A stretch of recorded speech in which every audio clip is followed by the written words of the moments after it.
Hello बच्चों, आज के सेशन में हम स्टार्ट करेंगे आंकिक प्रश्नों को।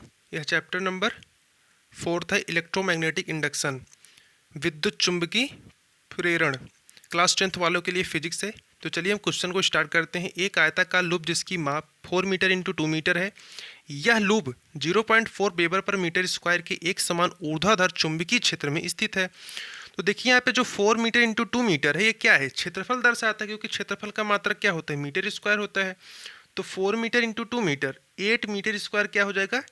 आयताकार लूप का क्षेत्रफल हो जाएगा। तो मैंने यहाँ पे वही लिखा है कि आयताकार लूप का क्षेत्रफल ए बराबर 4 इंटू 2 मीटर स्क्वायर या 8 मीटर स्क्वायर।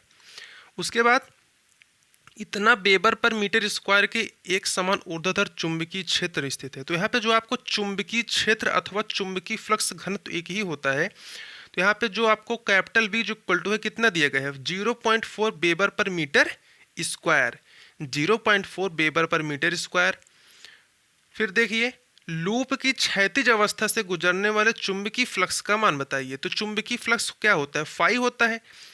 तो जो लूप से निर्गत चुंबकीय फ्लक्स फाई होगा वही आपको क्या करना है? फाइंड करना है।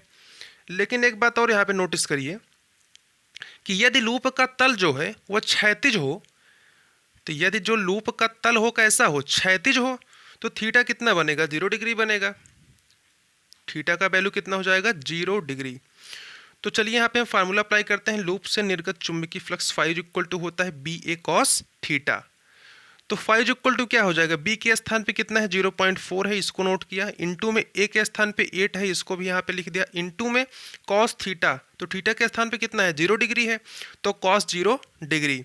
तो थीटा तो थीटा का वैल्यू यदि 0 डिग्री है तो कॉस 0 का मान कितना होता है? 1 होता है। तो 5 इक्वल टू 0.4 इंटू 8 करेंगे तो 32 आ जाएगा। लेकिन एक अंक के बाद यहाँ पे क्या है? पॉइंट है, तो 3.2 इंटू कॉस 0 का मान 1 होता है। तो मल्टीप्लाई करेंगे 1 से तो क्या आ जाएगा? 3.2। तो इसका मात्रक क्या हो जाएगा बताइए? चुंबकीय फ्लक्स का मात्रक क्या होता है? वेबर होता है। तो वेबर लिख दीजिए। तो आपका जो 5 इक्वल टू निकला है कितना है? 3.2 वेबर। ये क्या है? लूप से निर्गत चुंबकीय फ्लक्स। तो चलिए दूसरे क्वेश्चन को पढ़ते हैं। यदि किसी कुंडली में 5 सेकंड में चुंबकीय फ्लक्स में 25 वेबर की वृद्धि हो जाती है। देखिए, आपको यहाँ पे क्या दिया गया है? 5 सेकंड समय अंतराल हो गया, जिसको हम डेल्टा टी से व्यक्त करते हैं। समय अंतराल 5 सेकंड है। फिर आपको देखिए, चुंबकीय फ्लक्स में इतना वेबर की वृद्धि हो जाती है। अब आपको यहाँ पे फ्लक्स में डिफरेंस दिया गया है delta phi. Delta five equal to कितना है? 25 वेबर। उसके बाद तो कुंडली में 500 वोल्ट का प्रेरित विद्युत वाहक बल उत्पन्न हो जाता है। अब यहाँ पे आपको विद्युत वाहक बल दिया गया है, जिसको हम स्मॉल ई से व्यक्त करते हैं। स्मॉल ई बराबर 500 वोल्ट। तो कुंडली में फेरों की संख्या की गणना कीजिए। आपको कुंडली में फेरों की संख्या कैपिटल एन बताना है। तो चलिए जो जो दिया गया है उसको हम नोट कर लेते हैं। तो यहाँ पे लिखिए कि दिया है, उसके बाद समयांतराल,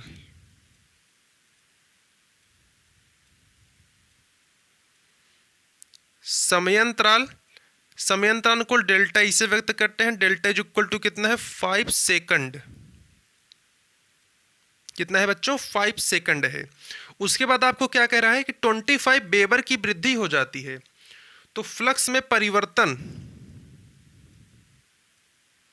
फ्लक्स में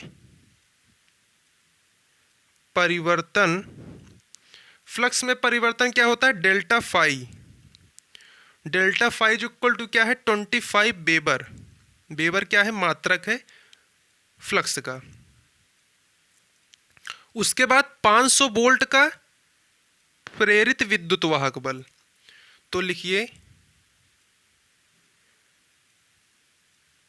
प्रेरित विद्युत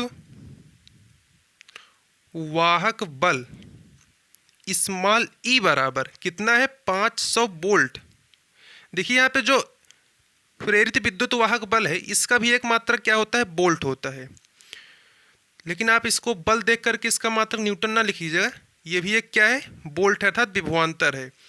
तो 500 वोल्ट दिया गया है, तो वोल्ट को हम वी से व्यक्त करेंगे। तो मैं यहाँ पे लिख दे रहा हूँ हिंदी में बोल्ट।